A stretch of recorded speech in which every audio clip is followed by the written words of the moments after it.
ओम नमो भगवते वासुदेवाय नमः। श्री राधे राधे। पौष मास शुक्ल पक्ष की पुत्रदा एकादशी का महात्म्य। युधिष्ठिर बोले, मधुसूदन जनार्दन श्री कृष्ण चंद्र भगवान, आपने शुभ कारिणी शपला एकादशी का वर्णन किया। आप कृपा करके शुक्ल पक्ष की एकादशी का महत्व बतलाइए। उसका क्या नाम है, कौन सी विधि है तथा उसमें किस देवता का पूजन किया जाता है। मधुसूदन जनार्दन जगत के पालनहार जगन्नाथ स्वामी बोले, राजन, पौष के शुक्ल पक्ष की जो एकादशी है उसे बतलाता हूँ, सुनो महाराज। संसार के हित की इच्छा से इसका वर्णन करता हूँ। राजन, पूर्वोक्त विधि से ही यत्न पूर्वक इसका व्रत करना चाहिए। इसका नाम पुत्रदा है। यह सब पापों को हरने वाली उत्तम तिथि है। समस्त कामनाओं तथा सिद्धियों के दाता भगवान नारायण इस तिथि के अधिदेवता है। चराचर प्राणियों सहित समस्त त्रिलोकी में इससे बढ़कर दूसरी कोई तिथि नहीं है। पूर्व काल की बात है। भद्रावतीपुरी में राजा सुकेतुमान राज्य करते थे। उनकी रानी का नाम चंपा था। राजा को बहुत समय तक कोई वंशधर पुत्र नहीं हुआ, इसलिए दोनों पति पत्नी सदा चिंता की शोक में डूबे रहते थे। राजा के पितर उनके दिए हुए जल को शोकोच्छ्वास से गर्म करके पीते थे। राजा के बाद और कोई ऐसा नहीं दिखाई देता था जो हम लोगों का तर्पण करेगा। ऐसा सोच सोचकर पितर दुखी रहते थे। एक दिन राजा घोड़े पर सवार हो गहन वन में चले गए। पुरोहित आदि किसी को भी इस बात का पता न था। मृग और पक्षियों से सेवित उस सघन कानन वन में राजा भ्रमण करने लगे। मार्ग में कहीं सियार की बोली सुनाई पड़ती तो कहीं उल्लुओं की। जहाँ तहाँ रीछ और मृग दृष्टि गोचर हो रहे थे। इस प्रकार घूम घूम कर राजा वन की शोभा देख रहे थे।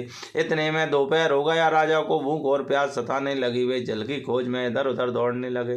किसी पुण्य के प्रभाव से उन्हें एक उत्तम सरोवर दिखाई दिया, जिसके समीप मुनियों के बहुत से आश्रम थे।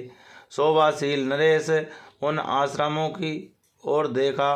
उस समय शुभ की सूचना देने वाले शकुन होने लगे। राजा का दाहिना नेत्र और दाहिना हाथ फड़कने लगा, जो उत्तम फल की सूचना दे रहा था। सरोवर के तट पर बहुत से मुनि वेद पाठ कर रहे थे। उन्हें देखकर राजा को बड़ा हर्ष हुआ।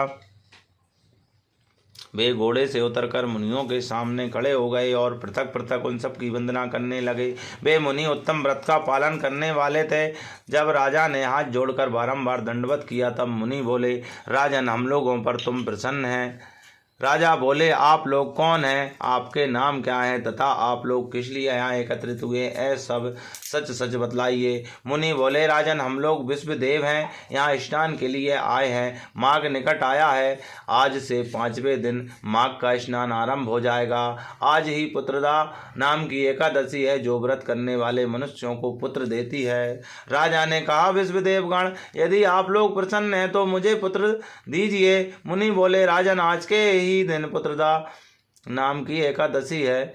इसका व्रत बहुत विख्यात है। तुम आज इस उत्तम व्रत का पालन करो। महाराज, भगवान केशव के प्रसाद से तुम्हें अवश्य पुत्र प्राप्त होगा।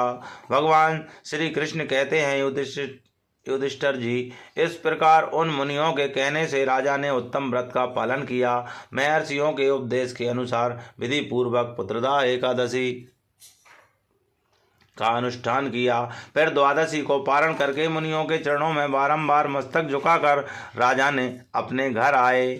तदंतर रानी ने गर्भ धारण किया। प्रसव काल आने पर पुण्यकर्मा राजा को तेजस्वी पुत्र प्राप्त हुआ, जिसने अपने गुणों से पिता को संतुष्ट कर दिया। वह प्रजाओं का पालक हुआ। इसलिए राजन, पुत्रदा का उत्तम व्रत अवश्य करना चाहिए। मैंने लोगों के हित के लिए तुम्हारे सामने इसका वर्णन किया है। जो मनुष्य एकाग्रचित्त होकर पुत्रदा का व्रत करते हैं, वे इस लोक में पुत्र पाकर मृत्यु के पश्चात स्वर्गगामी होते हैं। इस महात्म को पढ़ने और सुनने से अग्निष्टोम यज्ञ का फल मिलता है। बोलिए जनार्दन नारायण वासुदेव श्री कृष्णचंद्र भगवान की जय हो। जय जय श्री राधे, जय जय श्री राधे।